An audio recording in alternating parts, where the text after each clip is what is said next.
Hello दोस्तों, आज हम देखते हैं एक्सॉर गेट का ऑपरेशन स्विचिंग सर्किट की मदद से। अब हम देखते हैं एक्सॉर गेट को कैसे रिप्रेजेंट करते हैं। ये एक्सॉर गेट का रिप्रेजेंटेशन है A P Y equal to A XOR B. इसको ऐसे भी लिख सकते हैं एक्सॉर बी को Y equal to A bar B plus A B bar. ठीक है, एक्सॉर गेट को ऐसे भी रिप्रेजेंट करते हैं, ऐसे लिख सकते हैं। और इसका एक एक और अल्टरनेटिव एक्सप्रेशन होता है, जैसे ए प्लस बी इंटू ए बार प्लस बी बार। ठीक है, ये तीनों एक्सॉर गेट का रिप्रेजेंटेशन है, लॉजिकल एक्सप्रेशन है। ये ऐसे हम तीनों अल्टरनेटिव वे में, तीनों में से किसी भी तरह हम लोग रिप्रेजेंट कर सकते हैं। अब देखते हैं, ये हमारा सर्किट है। अब इस सर्किट डायग्राम के थ्रू हम समझते हैं कि कैसे हमारा एक्सॉर गेट काम करता है। देखो, जैसे यहाँ पे दो, जैसे एक और बात है, जैसे कि ओपन और ऑफ, इसको रिप्रेजेंट करते हैं लॉजिक 0 से। क्लोज और ऑन, इसको रिप्रेजेंट करते हैं लॉजिक 1 से। ठीक है, अब जैसे हमारे यहाँ पे दो स्विच है, ए और बी, और यहाँ पे ए बार बी बार, यानी इन दोनों स्विच का अपोजिट है। जब ये ऑन होगा तो ये ऑफ होगा, जब ये ऑन होगा तो ये ऑफ होगा, जब ये दोनों एक साथ ऑन होंगे तब दोनों एक साथ ऑफ होंगे। चलो अब समझते हैं, जैसे देखते हैं। जब ये दोनों स्विच जब ये दोनों स्विच ऑफ है, जब दोनों स्विच ऑफ है, ऑफ मतलब जीरो लॉजिक पे है, तो ये वाले वन लॉजिक पे होंगे, ऑन होंगे, तो ये सर्किट हमारा कंप्लीट नहीं होगा। जब ये सर्किट कंप्लीट नहीं होगा तो ये करंट फ्लो नहीं होगा, जब करंट फ्लो नहीं होगा तो बल्ब नहीं जलेगा, बल्ब नहीं जलेगा मतलब ऑफ है, ऑफ है यानी लॉजिक जीरो पे है।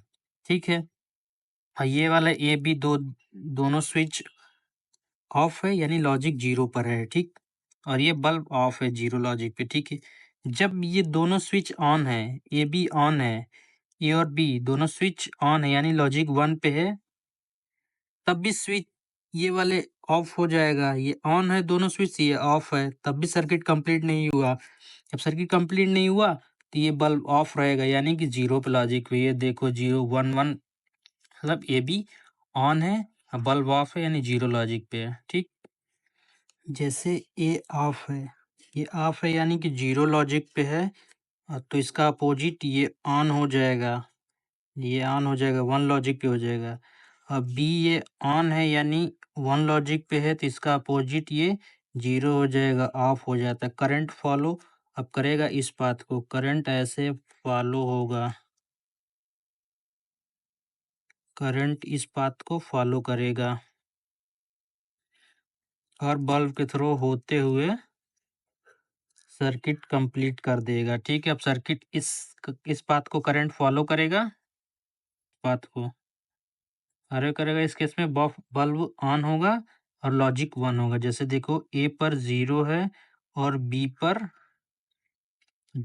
ए पर 0 है और बी पर 1 है, यानी ए ऑफ है, बी ऑन है। उस केस में हमारा सर्किट कंप्लीट हो रहा है, बल्ब जल रहा है, बल्ब के अक्रॉस लॉजिक 1 आ रहा है। ठीक, अब और दूसरा केस देखते हैं कि जैसे कि अब ये 1 हुआ, ए के अक्रॉस ये ए वाला स्विच ऑन हुआ, तो यानी इसके अक्रॉस लॉजिक 1 है, तो इसका अपोजिट इसके अक्रॉस लॉजिक 0 आ जाएगा यानी कि ये ऑफ है। जब बी के अक्रॉस ये बी वाला स्विच ऑफ होगा यानी लॉजिक 1 है, तो इसका अपोजिट इसके अक्रॉस 1 आ जाएगा। तो अब इस केस में जो है करंट इस वाले पाथ को फॉलो करेगा, करंट ऐसे आएगा, इस वाले पाथ को फॉलो करेगा, ऐसे करंट होते हुए सर्किट कंप्लीट हो जाएगा। करंट इस वाले पाथ को फॉलो करेगा और बल्ब के थ्रू होते हुए सर्किट कंप्लीट हो जाएगा। ठीक, तो इस केस में बल्ब ऑन हो जाएगा, जब बल्ब ऑन होगा तो उसके क्रॉस लॉजिक 1 आएगा। ठीक है, अब इस केस यही वाला केस से एक बार और फिर से देखते हैं। जैसे ए के अक्रॉस लॉजिक 1 हो तो इसका अपोजिट 0 यानी ऑफ हो जाएगा। बी के अक्रॉस लॉजिक 0 हुआ यानी ऑफ हुआ तो इसके अपोजिट वाले पे लॉजिक 1 हो जाएगा और ये वाली इस वाले पाथ को करंट फॉलो करेगा और बल्ब जलेगा यानी वाई के अक्रॉस लॉजिक 1 आ जाएगा। ठीक? Thank you.